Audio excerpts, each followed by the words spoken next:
Quais desafios e dificuldades foram e que tu passou ao longo da tua vida e que te trouxeram até aqui hoje, que te trouxeram, né, no movimento da Tudo em Grãos? Como que tudo começou? Conta um pouco mais da tua história pra gente.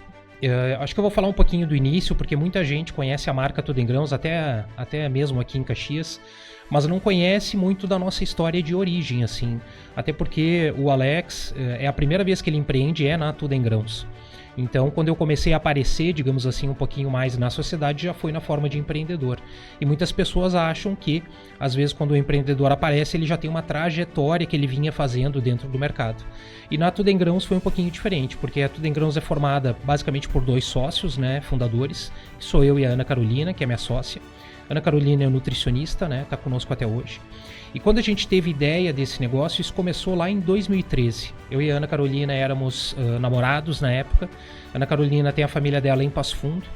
E a gente, num final de semana estando lá, ela me disse: Alex, vai numa loja aqui perto e dá uma olhada na loja porque tu vai gostar e compra pra mim castanha e chia. Eu naquela época, te confesso que eu pouco sabia o que era chia. Castanha eu até sabia, mas chia eu desconhecia. E aí eu fui na loja, cara, e ela já me mandou na loja propositalmente, porque a loja é estilo um bolicho, assim, sabe?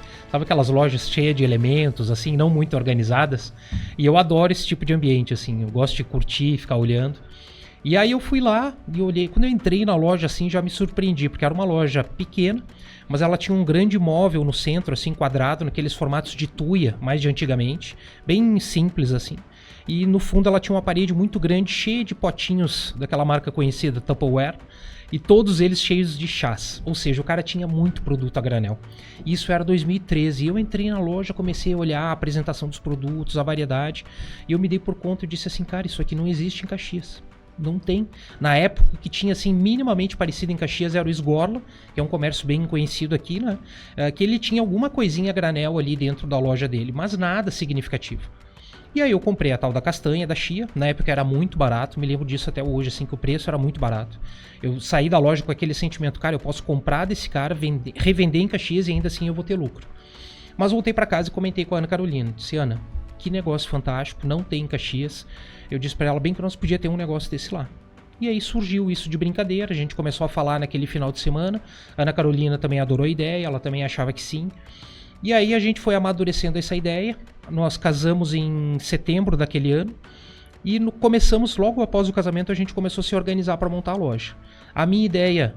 Tu já empreendia na época? Não, cara, eu venho da iniciativa privada, né? Que é isso que eu tava formulando aí para te contar. Porque tanto eu quanto a... é que eu vou me perdendo, começo a contar da Tudo em Grãos, pego o fio e vou embora. Tanto eu quanto a Ana Carolina trabalhávamos na Express Restaurantes Empresariais, que é uma empresa aqui de Caxias, que trabalha com gestão de restaurantes para empresas, né? Do meu amigo Gilmar Gomes. Eu sempre falo do Gilmar nos podcasts, porque ele foi um grande professor para mim, assim. Eu fiquei 8 anos, tive a oportunidade de estar 8 anos com ele. E o que esse cara me ensinou ao longo desses 8 anos, cara, MBA nenhum vai me dar, assim, né? Porque é aquele aprendizado na prática, né? Tu estando dentro das empresas, com as pessoas, aprendendo no dia a dia. Então, a Ana Carolina era nutricionista num dos restaurantes da Express e eu entrei na área comercial. Né? Na época ali, quando nós montamos a Tudo em Grãos, eu acho que eu já estava no cargo de gerente comercial com ele. E aí, quando nós decidimos montar a loja, né? Bom, vamos fazer, né? A minha primeira ideia até foi pedir uma consultoria pro cara da loja. Esse cara que eu fui visitar a loja. E aí eu fui lá, troquei uma ideia com ele, né? Porque ele me pediu 20 mil para dar a consultoria. Eu achei barato. Porque na minha cabeça, cara, eu nunca tinha empreendido. Fiquei pensando assim, cara, vou pegar um atalho que é aprender tudo com esse cara. 20 mil reais me parecia barato.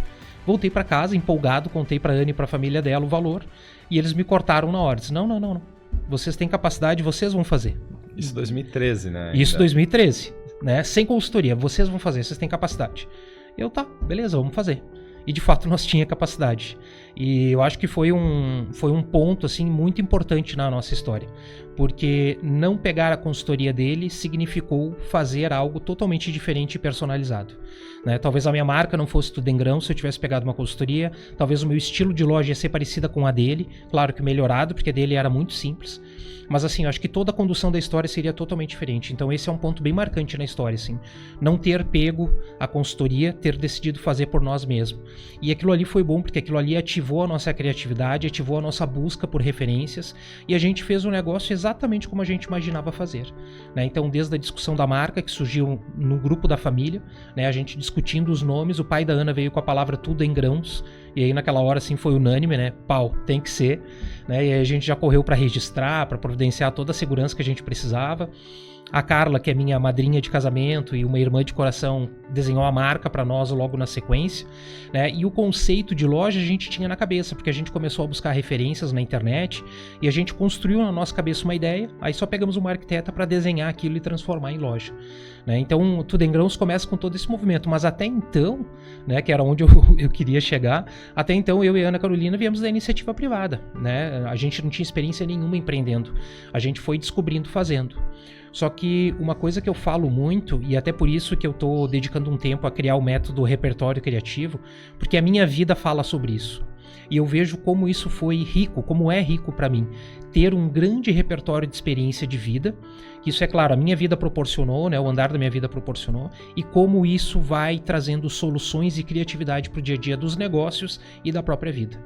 Porque eu saí de casa com 11 anos. Com 11 anos eu fugi de casa, entre aspas, fiquei uma semana sumido. Aí o pessoal, a minha avó me encontrou uma semana depois. E a partir dali eu nunca mais voltei para casa. Então eu comecei a morar com uma família de amigos, uma família muito humilde, e a partir dali eu precisava trabalhar para ajudar na composição de renda da família. E ali foi jornaleiro, gesseiro, pedreiro, auxiliar de elétrica, todos esses serviços mais básicos que uma pessoa acaba fazendo para poder, né, ter oportunidade, sendo que na nossa época ainda com 14 anos se assinava carteira, né, uma coisa que hoje não existe. E eu com 14 anos tive minha carteira assinada num material de construção, como auxiliar geral, assim, que na época também era uma função que existia, hoje em dia nem existe mais isso, né, auxiliar geral. Então eu tive uma trajetória de empregos, de trabalhos que enriqueceram muito o meu repertório. E o que aconteceu quando eu vou montar Tudo em Grãos? Cara, quando eu comecei a pensar nas respostas que eu precisava, a maioria delas eu já tinha. Então eu acabei me formando em contábeis, depois fiz um MBA em marketing, mas trabalhei com informática, trabalhei com N coisas. Então, cara, vamos montar uma empresa, vamos. Bom, a parte contábil, cara, eu sei o caminho. Eu preciso de um profissional que faça, porque eu não estava atuando na área, mas eu sei o caminho. Então eu não preciso de uma consultoria para olhar isso. Cara, a parte de TI, sistema, eu entendo. Eu só vou escolher qual a empresa que eu quero, mas eu faço toda a configuração. Desde o início da empresa, eu que contratei os pacotes Office, trouxe tudo para dentro, configurei os ambientes, sou eu que faço até hoje. A gente nunca dependeu de profissional de TI. A parte administrativa, cara, eu sabia, eu estava dentro da Express, eu aprendia com o Gilmar ali, com a equipe, eu já tinha um histórico de ter começado como office boy, depois aí já conhecia das rotinas administrativas, da parte de gestão, ou seja, cara, eu tinha muita resposta na cabeça. E a Ana complementava tudo isso, por quê? Porque a Ana é nutricionista, formada, então ela já tinha uma sensibilidade para produto, para curadoria, a gente já tinha na nossa cabeça, assim, bem pactuado entre nós o que a gente queria para aquele modelo de negócio, que era entregar uma loja de produtos naturais de fato, e não uma loja de encapsulados, que na época era o que existia, né? Essas lojas que é um misto entre loja e farmácia, né? Tanto que as pessoas na época, cara, se tu lembrar, elas atendiam de jalequinho branco. Tu entrava numa loja de produtos naturais, a própria Mundo Verde. Os tons da Mundo Verde eram um verde clarinho, assim, né? Um verde. Quase uma farmácia de manipulação. Quase uma farmácia de manipulação. Então tu entrava nas lojas que não eram franquias, eram lojas clarinhas, era um verde clarinho, ou um branco, ou um azul clarinho, as pessoas de jaleco atendendo, mas na verdade era uma loja de produtos naturais. A Tudo em Grãos chega no mercado de que jeito? Com uma parede vermelha, bordô enorme, assim, né? E com aquele granel saltando aos olhos, assim, porque é uma grande ilha empilhável de potes. Então aquilo teve um impacto muito positivo, né? Tudo fruto da criação que a gente acabou tendo junto. E uma coisa que eu sempre gosto de contar. Sabe quem me deu consultoria de fornecedor de produto? A Rede Zafari. Caramba. Cara. Só que eles não sabem disso. Rede Zafari Bourbon mesmo. Zafari Bourbon. Só que eles não sabem disso. Mas como é que eu descobri? Cara, um dia eu vou para dentro do mercado, eles vendiam produtos nos potinhos deles. E esse produto vem etiquetado. Eles mesmos etiquetam. E a legislação te diz que tu tem que dizer de quem que tu tá. Quando não é tu que produz aquele item, né? Que ele vem de uma cadeia anterior, tu tem que referenciar essa cadeia. Então eu pegava os potinhos deles, eu virava e lá tinha. Distribuído por em um CNPJ apenas.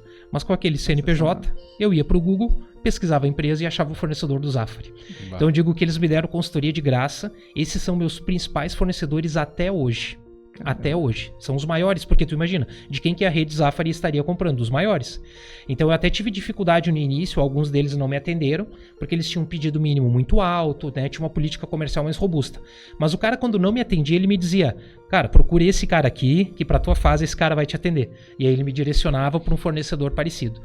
Então, tu vê como criatividade, como pensar fora da caixa, te traz soluções práticas, que daqui a pouco o teu primeiro mindset é o quê? Cara, vou ter que contratar alguém, vou ter que fazer um trabalho mais robusto, quando na verdade tu pode achar soluções dentro do teu próprio ambiente. E Alex, uma curiosidade, né? Vocês não empreendiam. E vocês não eram empreendedores, trabalhavam, né, na empresa privada, CLT provavelmente. O que despertou vocês para o empreendedorismo, além de ver a possibilidade e oportunidade do mercado, e quais foram os desafios que vocês enfrentaram nesse processo? Porque não é fácil, né? Sair de uma estabilidade, ela nutricionista, tu já num cargo talvez até de gestão ali dentro da empresa, crescendo e com um líder que estava provavelmente puxando para cima, que é algo que o líder faz. Quais foram os pontos que despertaram esse teu lado empreendedor e quais desafios vocês enfrentaram nessa transição? Legal.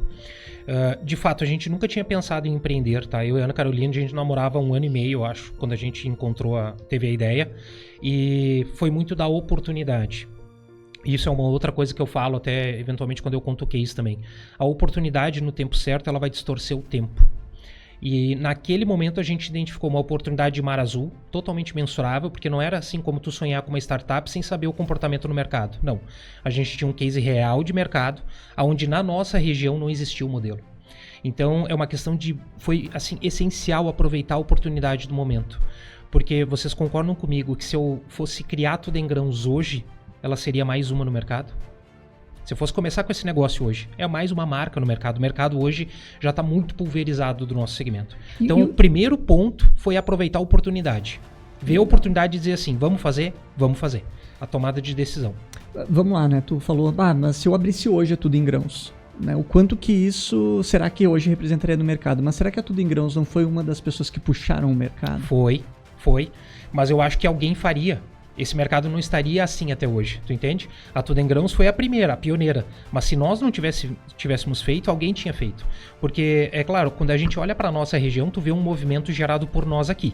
Mas quando tu olha para fora, tu vê marcas que surgiram, porque ao mesmo tempo que eu surgia, estava surgindo um concorrente nosso que eu respeito muito, que é uma empresa gaúcha também, que é a Divina Terra. Esses caras estavam surgindo na mesma época em Novo Hamburgo. Ou seja, inevitavelmente ia acontecer. É que a gente pegou no ponto exato. Né? Então, certo. Isso foi super importante. E sobre os desafios, cara, eu acho que assim, a primeira coisa é o medo, né? A gente tem que falar sobre isso, eu acho que empreender gera medo. A gente tinha uma base familiar, eu e a Ana Carolina, de 2 CLTs, né, com salários que não eram nada muito grande. A gente recém tinha comprado um apartamento. Então, assim, nós tínhamos uma restrição até mesmo financeira para poder fazer o negócio, e por isso o não da consultoria, porque 20 mil entre ir para a consultoria e ir para dentro do negócio fazia muito mais sentido ir para dentro do negócio. Então, acho que a primeira coisa é o medo, né, aquela insegurança, porque algumas coisas tu não sabe. E depois foi o desafio do dia a dia, porque assim, montar o negócio é uma parte de muito entusiasmo, né? Porque tu começa a sonhar com o projeto, então é uma parte muito doce do processo, eu chamo assim, né? Porque tu tá elaborando aquilo. Aí tu monta o projeto, tu monta a loja estava pronta, inaugurada. A gente não conseguiu fazer nenhuma grande divulgação prévia, a divulgação era basicamente para os amigos. Ou seja, nós abrimos a loja e esperamos as pessoas entrarem. Né? E então eu me lembro ainda da primeira semana, a Ana Carolina, porque daí eu fiquei na Express, a Ana Carolina pediu demissão e ela foi para dentro da loja. Então ela trabalhava o dia inteiro na loja, né? Eu ficava na Express até umas 5, 6 horas, depois eu saía, ia pra loja ajudar ela, porque a loja fechava às 19, e depois de fechar ainda tinha as rotinas, organizar a loja, limpar a loja. No início nós tínhamos uma funcionária apenas, que a gente ainda levou uns dias para contratar. Então eu me lembro daquela primeira semana, cara, as inseguranças que vão acontecendo, né? De tu abrir a loja, o cliente não entrar, ou o cliente entrar, tu tem uma variedade de produtos, mas ele te pede exatamente outra coisa, porque o nosso modelo era novo, as pessoas não estavam acostumadas, não é que nem tu ir numa padaria que tu sabe o que tu vai pedir. E não tinha internet como tem hoje, né? Não. Né? Então tu entrava na loja, tu olhava para tudo aquilo, o que nós tínhamos de muito positivo é que a pessoa entrava e se surpreendia e ela queria olhar para todos os produtos a granéis, porque a gente abriu a loja já com mais de 100 produtos. Então a pessoa se encantava, ela ficava olhando. Um feedback positivo que a gente teve desde o início, que acho que acalmava um pouco desse sentimento novo, assim, que as pessoas entravam, olhavam para a loja e diziam assim, isso aqui é uma franquia? E a gente dizia, não, mas vai ser. né? É uma ideia nossa, mas vai ser. Por quê? Porque tinha uma cara de franquia, né? Tinha uma marca bem consolidada, tinha cores quentes ali, tinha um posicionamento de marca, né? E não era mais uma no mercado, não, era uma marca que se posicionava. Então gerava esse sentimento nas pessoas. Mas a gente ouviu muita coisa no início, Rafa, assim, que a Ana me ligava às vezes durante o dia para falar, assim, das pessoas entravam e diziam assim, não, isso aqui não vai dar certo. Não, isso aqui não. Esses produtos aqui vai estragar tudo nesses potes aí. Isso aqui vocês vão ver, vocês vão ter que botar aqui queijo, salame, pão, porque isso aqui não vai sustentar vocês, isso aqui não vai dar certo. Então a gente ouviu muito feedback assim positivo, mas eventualmente tu ouvia esses feedbacks também assim das pessoas dizendo que não ia dar certo, que o produto estava errado, que aquilo ali, o caxiense não está acostumado com isso aqui, o caxiense não vai comprar produto em pote. E eles diziam assim para nós, né? Mas, cara, num curto espaço de tempo a gente foi vendo que o movimento ia crescendo, ia crescendo, ia crescendo. O feedback das pessoas, na sua grande maioria, era positivo. Então a gente foi diminuindo aquele medo e a gente foi aprendendo, né? E aí a gente foi também pegando o modus operandi daquele negócio, porque uma coisa é o que tá no papel, uma coisa é o que tu começa a fazer na prática, né? Então as tuas rotinas do dia a dia, os cuidados que tu começa a ter que ter. Então, à medida que o tempo ia passando, a gente ia tendo que adotar novas ferramentas, tanto de controle interno quanto de administração. Aí chegou a primeira pessoa da equipe, aí chegou a segunda pessoa da equipe, aí tu tinha que administrar já, além do negócio, mais 2 pessoas. Né? Então, eu acho que os maiores desafios no início foram esses, assim, aquela insegurança do empreendedor que começa um negócio, não sabe todas as respostas e vai descobrir no fazer. Né? Então, muita coisa passou por aí.